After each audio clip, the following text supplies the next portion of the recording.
4 importanti corsi d'acqua, il Piave, il Tagliamento, il Meduna ed il Cellina, racchiudono l'esteso territorio montuoso del Parco delle Dolomiti Friulane, che si estende dal Cadore alla Val Tramontina, fino a lambire verso sud le propaggini della pianura friulana. I quasi 37.000 ettari che lo costituiscono rendono il parco il più vasto della nostra regione. Al suo interno possiamo visitare alcune tra le zone più selvagge ed impervie delle prealpi carniche. La viabilità ordinaria, infatti, consente di aggirare il parco nel suo perimetro, accedendo così ai numerosi centri visita, ma solo poche piste solcano le valli interne, senza peraltro consentire il transito completo del territorio. Le difficoltà di accesso, dovute anche ad una orografia accidentata, hanno reso perciò possibile il mantenimento di uno stato naturale, in alcuni casi pressoché incontaminato.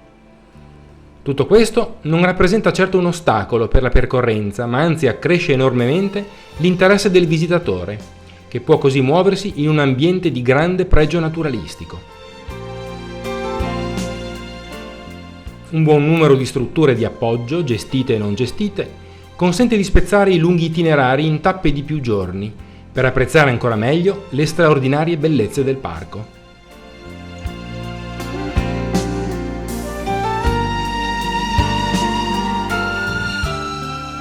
Tutti gli aspetti naturalistici che ci si attende da una zona ad elevato pregio ambientale sono presenti nel Parco delle Dolomiti Friulane, dalla flora che comprende specie particolarmente preziose, rari endemismi e straordinari ambienti naturali, alla fauna, anche di grandi dimensioni, che possiamo spesso avere la fortuna ed il piacere di osservare.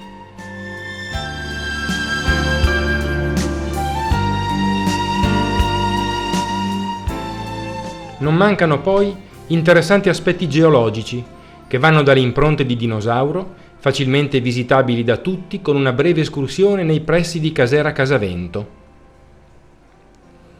fino ai Libri di San Daniele, presso la vetta del Monte Borgà. Si tratta di caratteristici fogli di roccia stratificata che richiedono un discreto allenamento per superare gli oltre 1400 metri di dislivello necessari a raggiungerli. Non mancano escursioni anche brevi, a poca distanza dai centri abitati, come il sentiero che aggira il Monte Ciavac, attraversando forre spettacolari, ma anche ambienti detritici che saremo portati ad associare solo a quote molto più elevate.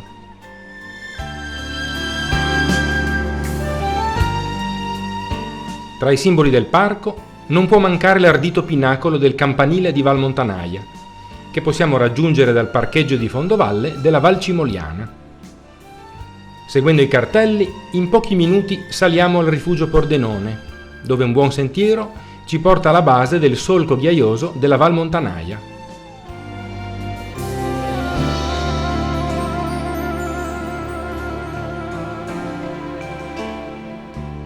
La prima parte della salita è abbastanza comoda, ma poi, dove la valle sembra sdoppiarsi, ci aspetta un ripido canale ingombro di massi.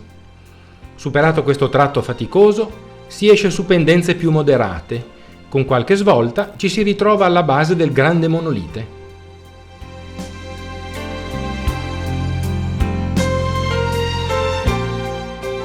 Questo ardito torrione è unico nel suo genere, in quanto si innalza lontano dalle pareti, al centro di una splendida conca alpina.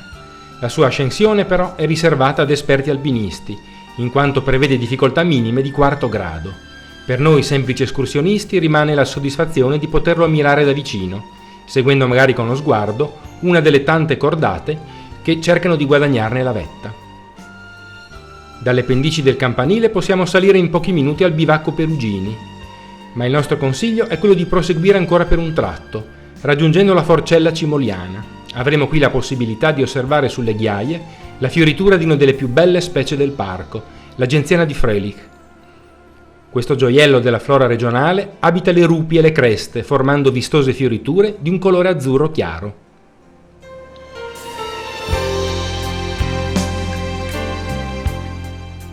Dalla Forcella Cimoliana la vista è ancora incentrata sul famoso campanile, mentre nell'opposto versante scende un ripido canale, la cui percorrenza è riservata agli escursionisti più esperti, anche perché in fondo a questo è necessario scendere una parete verticale attrezzata con cavo e pioli.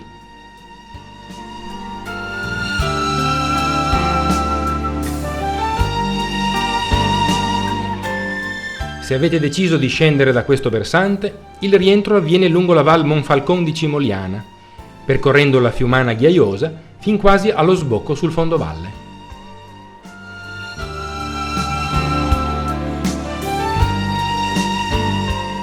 Le possibilità di svolgere attività escursionistica sono numerosissime e non comprendono solo vette e crinali, ma si svolgono anche attorno ai rifugi, come il caso del sentiero che percorre tutta la Val Zemola, dapprima lungo un versante, poi nell'altro, con un percorso circolare di grande interesse che ha come punto di riferimento il rifugio Maniago.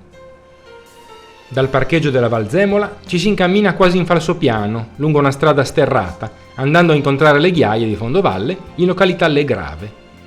Da qui un buon sentiero si alza sull'opposto versante, raggiungendo il panoramico ripiano di Casera Galvana, dove la visuale si apre sul Monte Duranno, che domina a nord la valle. Inizia qui il lungo traverso che ci porterà ad intersecare le articolate pendici delle cime centenere.